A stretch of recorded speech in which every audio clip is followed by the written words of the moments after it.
जिस भी मुद्दे पे विपक्ष बात करना चाहती है, सरकार को घेरती है, वो कतराती है, जवाब नहीं देती। तो है ही नहीं है, करारा जवाब मिलता है। ये कहिए कि ये बदल जाते हैं, ये भाग जाते हैं। महंगाई पर नहीं कर रहे, बेरोजगारी पर बात नहीं कर रहे, मणिपुर पर बात नहीं किया उन्होंने, बात नहीं किया। भाई साहब कितने मिनट पर बात, आप कितनी संजीदगी आपने देखी प्रधानमंत्री के चेहरे पर। आप मीडिया से हैं और आपने भी पढ़ा लिखा है, देखा भी है, और आप लोगों ने उन चीजों को प्रसारित किया है। क्या संसद भवन में नहीं देखा मोदी जी का जवाब, या अमित शाह का जवाब नहीं देखा आपने? हमने देखा कितनी संजीदगी होनी चाहिए। एक महिला सशक्तिकरण की जो बात करते हैं प्रधानमंत्री जी, इतने समय तक मणिपुर जल रहा था, उस पर विपक्ष घेर रहा था, लेकिन उनका जवाब नहीं आया, एक शब्द नहीं आया। और दूसरी बात एक और सुन लीजिए, आपने अभी कुछ समय पहले बोला होते इनकी तरह होते तो पहले जवाब देने लगते, व्यवस्था नहीं देखते। व्यवस्था उन्होंने देखी, लाइन ऑर्डर जिस हिसाब से भारत सरकार ने हैंडल किया है, शायद कांग्रेस नहीं कर पाती, और कांग्रेस इसमें भी वोट बैंक देखती और मणिपुर को जला देती। पर ऐसा नहीं हो पाया। इनका मत ये है कि अगर कांग्रेस होती तो शायद उसमें वोट बैंक देखती। ये तो मैं कह रहा हूँ ना आपसे बार बार, झूठ फैलाना इनका परम सत्य अधिकार है। मणिपुर में लोग जलते रहे, ना मोदी का पता, ना भारतीय जनता पार्टी के कार्यकर्ताओं का पता, और अब इनको देखो एक बहाना मिल गया कि कांग्रेस और होती तो और जला देती। ये कौन सी बात होती मैडम, ये कौन सी बात होती? इतने बड़े आपकी सरकार है, आपको करना चाहिए, आपको वहाँ मणिपुर में तुरंत जाना चाहिए, वहाँ के लोगों से मिलना चाहिए, उनका सहयोग, उनकी ये भी कि राहुल गांधी जी तो गए, लेकिन देश के प्रधानमंत्री को समय नहीं मिला, वो विदेश गए लेकिन मणिपुर नहीं गए। अगर हम भी वोट बैंक तलाशते तो यही करते। इन्होंने इतने बड़े ज्ञानी है ये कि जिस समय ये मणिपुर का आरोप लगा रहे हैं, उस समय राजस्थान में बेटियां जल रही थी, घरों पर आग लगाई जा रही थी, तब तो प्रियंका जी और राहुल जी नहीं निकले, आत्मा सुन के कराह नहीं निकला। और जिस माँ बहन बेटी की सशक्तिकरण की बात करती है ना, तो वो क्या क्या करते हैं आपको मालूम है। तो हमारी संसद भवन में राहुल गांधी जी फ्लाइंग किस करते, और आप मीडिया ने दिखाया, वो हम जैसे आम आदमी ने नहीं उठाया। तब ये नारी सम्मान की बात कहाँ गई थी? आप पूछिए इनसे, पूछिए फ्लाइंग किस क्यों किया भाई राहुल गांधी? नहीं, ये गलत है, ये सरासर झूठ है, ये सरासर झूठ है। फोटो को, वीडियो को एडिटिंग करके ये लोग दिखाते हैं, ये सरासर कोई फ्लाइंग किस नहीं, कोई फ्लाइंग किस नहीं है, कोई फ्लाइंग बड़ी नेता, वो झूठ थोड़ी बोली। अरे वाह, उनका झूठ तो ये है, उनका झूठ ये है कि जब गैस 400-500 रुपए थी तो यूं नाचती थी सिलेंडर लेके। आज कहाँ दबी बेटी, आज कहाँ दबी बेटी है? कौन सी मीडिया, मैं पूछना चाहता हूँ, कौन सी मीडिया ने दिखाई? मैं पूछना चाहता हूँ इनसे, कौन सी मीडिया ने दिखाई फ्लाइंग किस? मुझे बता दें। नहीं, आप बताइए ना, कौन सी मीडिया नेता है स्मृति ईरानी जी, ऐसा झूठ तो नहीं बोले। तो कुछ नहीं होता मैडम, ये कह रहा है ना मीडिया ने दिखाई, कौन सी मीडिया ने दिखाई? मैं भी जानना चाहता हूँ, ऐसी कौन सी मीडिया है जिसने फ्लाइंग किस दिखाई? झूठे आरोप लगा के, सुनिए मैडम, सुनिए, अरे झूठे, सुनिए क्या है, क्या है, सुनिए।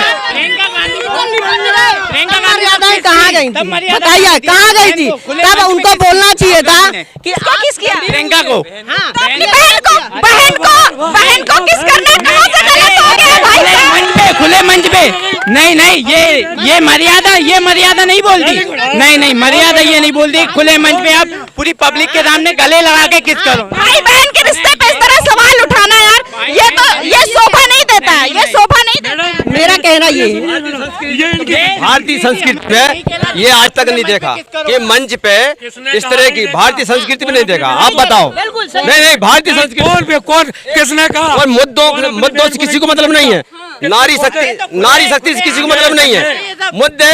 मुद्दे अपने राजनीतिक हित में उठाते हैं लोग। मणिपुर ये बोलते हैं वो नहीं गए, छत्तीसगढ़ ये नहीं गए, तो कुल मिला के ये है सभी मुद्दों पर राजनीतिक मुद्दे जो हैं वो अपनी राजनीतिक रोटी सकते हैं। संस्कार की बात किया आपने कि भारतीय संस्कार में ऐसा नहीं होता कि भाई बहन को किस करे खुले स्टेज पे, ठीक है, लेकिन पूरे दुनिया के सामने अगर देश की बहन बेटी का जो हरण हो रहा है, उसकी इज्जत लूटी जा रही है, तो ये क्या भारतीय संस्कृति में लिखा है? नहीं है, बिल्कुल नहीं है। ये छत्तीसगढ़ में भी हुआ, पूछे। और संस्कृत में ये है, बताइए, जिस संसद में देश की जनता को नंगा घुमाया जा रहा है, उस पर चुप रहे, खामोश रहे, कोई चुप। स्मृति ईरानी जी ने जवाब दिया, स्मृति ईरानी जी ने संसद में आरोप लगाया राहुल गांधी जी पे कि किस दिया। उनको तब दर्द नहीं हुआ जब वहाँ पे नंगी लड़की घुमाई गई, निर्वस्त्र घुमाया गया। माँ बहन बेटी कोई भी हो, सबके प्रति दर्द है। और अगर इस प्रकार की गंदगी हरकत की है तो उस कठोर सजा सरकार देगी और देना भी चाहिए, और ये हम सब लोग सभ्य समाज में बर्दाश्त नहीं करते। परंतु जो राजस्थान में हो रहा है, जो छत्तीसगढ़ में हुआ है, वो कहीं पर आंख नहीं मूदी जा सकती, इसलिए उसको भी सही आंखों से बताऊंगा कि संसद में जो भी हुआ वो सबको मालूम है, ठीक है ना। उनकी सदस्यता छीन ली गई, उनने दया याचिका लगाई। सुनिए सुनिए आप, कोर्ट ने नहीं छीनी, सुनिए, दया याचिका लगाई कोर्ट ने, सुनिए मैडम, कोर्ट ने क्लीन चिट दी है, उनको क्लीन चिट दी है कोर्ट ने।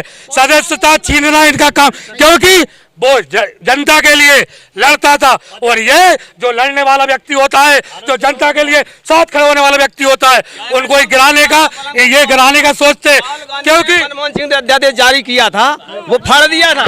ये भारत तोड़ने वाले लोग हैं। ये एक मिनट मैं पहले भी बता चुका हूँ आपको, ये दो देश यदि गुलाम हुआ था, एक मिनट रुक जाएंगे भाई साहब, है ना। ये देश जब गुलाम हुआ था, उसका एक महत्वपूर्ण कारण ये था, अंग्रेजों ने एक ही नीति चलाई थी, फूट डालो शासन करो, हिंदू मुस्लिम सिख ईसाइयों को आपस में लड़ाओ, और एक मिनट रुक जाओ, इसी भारत में अपन कब्जा करेंगे, और ये हुआ, ये उनकी साजिश कामयाब हुई। और आज बोई की बोई भारतीय जनता पार्टी पूरे तरीके से अंग्रेजों की कूटनीति अपना रही है। आज हिंदू मुस्लिम सिख ईसाई को आपस में लड़ा के आज इस देश पे राज करना चाहती है, और जो जनता के लिए खड़ा है, जो भारत जोड़ो यात्रा निकाल के भारत को जोड़ने की कोशिश कर रहा है, उसको ये भिन्न भिन्न करना चाहते हैं, क्योंकि इनका शासन इनके हाथ से निकलता हुआ देखा जा रहा है। ये ऐसी चीजें होती, अगर धर्म पे राजनीति होती भाजपा की, तो जो योजनाएं आ रही हैं वो धर्म के आधार पर ही मिलती ना। अभी बताता हूँ, एक मिनट अभी बताता हूँ, कौन से लोकतंत्र में लिखा, धर्म की बात नहीं करूंगा मैं लोकतंत्र की बात करूंगा। किस लोकतंत्र में लिखा कि अपनी बहन को अपना भाई किस नहीं कर सकता? कौन से लोकतंत्र में? ये धर्म की बात कर रहा है, ये हिंदू धर्म की बात कर रहा है।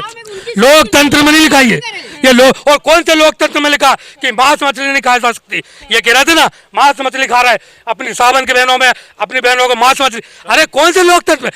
आप लोकतंत्र की बात कीजिए। कौन ये लोकतंत्र इन्हें अलग से बना दिया? कोई अपराधी है, अपराध लड़के ने किया, उसके माँ बाप का घर ढहा दिया गया, उनके परिवार को प्रताड़ित किया गया। ये कौन सा लोकतंत्र है? लोकतंत्र की बात भारतीय जनता पार्टी ने ना कभी की थी और ना करेगी। भारतीय जनता पार्टी एक ही काम करती है, फूट डालो शासन करो, हिंदू मुस्लिम सिख ईसाई राम मंदिर, एक सुई तो बनाई नहीं। आज जिस स्कूल में आज जो प्रधानमंत्री, और ये कहते हैं ना, ये जितने ये सेवनिया है, सुनिए एक मिनट सुनिए, आज जितने भी IAS IPS से मंत्री से प्रधानमंत्री तक किसके बनाए गए स्कूलों में पढ़ के आगे बढ़े हैं? किसके बनाए गए स्कूल में, किसके हॉस्पिटल में इतने सालों से उपचार हो रहा है?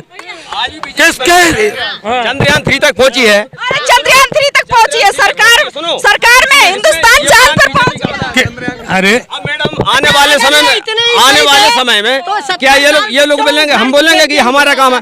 ये भारत की जनता का खून पसीना पैसा है, एकत्रित किया है, विकास किया है, विकास विश्वास सबका साथ। चंद्रयान 3 पे पहुंचे, वहाँ शिव शक्ति है। इनकी सरकार ने 70 साल में 7 एम्स बनवाए थे, आज एम्स 50 बना दे। आप बढ़ के आपसे ज्यादा बन चुके हैं। आप देखो तो कहा, ये सिर्फ हवा में एक हॉस्पिटल नहीं बना है, एक हॉस्पिटल नहीं बना है। तो जनता ने उखाड़ के 2-2 बार क्यों फेंक दिया?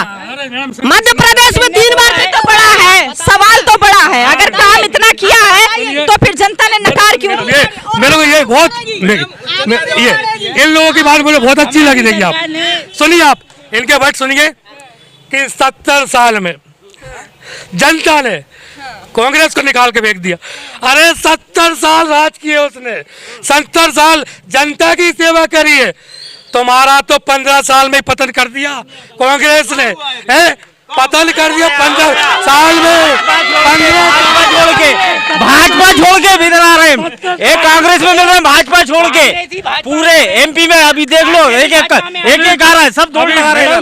दक्षिण पश्चिम विधानसभा में सर ने कहा कि भाजपा छोड़ के लोग कांग्रेस में आ रहे हैं। छह लोग शायद आ गए हैं, छह नेता।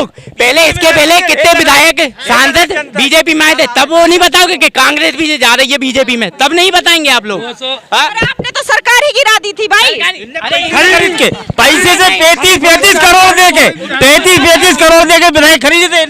आज वही विधायक वापिस आ रहे हैं, कांग्रेस में वापिस आना चाह रहे हैं।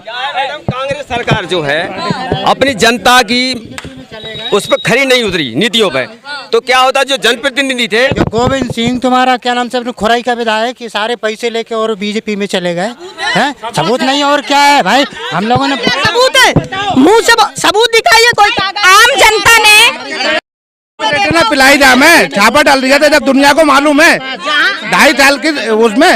ये बात उसी तरह है जिस प्रकार कांग्रेस कहती है जब जहाँ चुनाव हार जाती तो बोलती है कि ईवीएम में सेटिंग है। अच्छा आप ये बताएं, तो ईवीएम सही है। आप ये बताएं कि जो भी नेता आप में शामिल हुए, जिसने भी सरकार गिराई, आम जनता ने तो कांग्रेस को समझकर ही वोट किया था। जिसने कांग्रेस में रहते हुए जिसके परिवारों ने खून पसीना बहाया और जब उसने लोगों की जनता की आवाज उठाई तो कांग्रेस में अपमान हो रहा था। पूछिए, कर्जा माफ हुआ है, कमलनाथ सरकार ने जो वादा किया था उसको पूरा किया। बिजली का बिल 100 यूनिट पे 100 रुपए किया। कर्जा माफ हुआ तो सरकार क्यों गिरी? इन्हीं के झूठे वादों की बदौलत से इनके खुद सांसद कांग्रेस के झूठे वादों का। मैडम सुनिए, बोल रहे हैं ना भाई, हमारे पास मुद्दा है, वोट दिया हमने, हम पैसा लिए इन लोगों ने, इसके बाद में इन्हें सरकार गिराई है। खरीद पोस्ट सरकार सरकार गिरी क्यों? सिंधिया जी ने बोला किसानों कर्जा माफ करो, खरीदा गया है। कांग्रेस सरकार ने सिंधिया जी की बात नहीं सुनी। जब ये डिबेट में हार जाएंगे और जनता इन्हें हरा देगी तो आप जैसे मीडिया को भी गोदी कहकर किनारे ले लेंगे। ये अंधभक्त है, ये कभी नहीं सुधर सकते, ये हमेशा मोदी मोदी चिल्लाते रहेंगे। मोदी अगर हार भी जाएंगे तो भी मोदी मोदी तो मोदी करेंगे ही ना। हम तो अंधभक्त। तो अमेरिका इनको अंधभक्त है पर चमचों से अच्छे। देशभक्ति के लिए अंधभक्त है, देशभक्ति के लिए अंधभक्त है गर्व है, पर इन चमचों से लाख गुना अच्छे। एक मिनट मैडम, ये इतने बड़े देशभक्त हैं। अभी आपको मालूम होगा पहले, इससे पहले झंडा बंधन, घर घर तिरंगा लहराने का एक कार्यक्रम रखा था, शायद आपको याद हो। उसके बाद कई तिरंगा नालियों पे, सड़कों पे। एक मिनट सुनिए, आप मेरी बात करें, मैं बात करूँ ना आपसे। सभी नागरिक पहले मैं बात कर लूँ। वो तिरंगा जब नालियों में गिरे, जब वो सड़कों पे गिरे, मतलब तो वो देश की भक्ति, वो देश का अपमान हुआ कि क्या हुआ? अपमान ही हुआ ना। जब कांग्रेस की रैलियों में झंडे को पैरों के नीचे लाते हैं और बेटो अपने रही कि कांग्रेस झंडा फहराने नहीं देती थी, इसीलिए तो जम्मू में पाकिस्तान को लहराता था। सबूत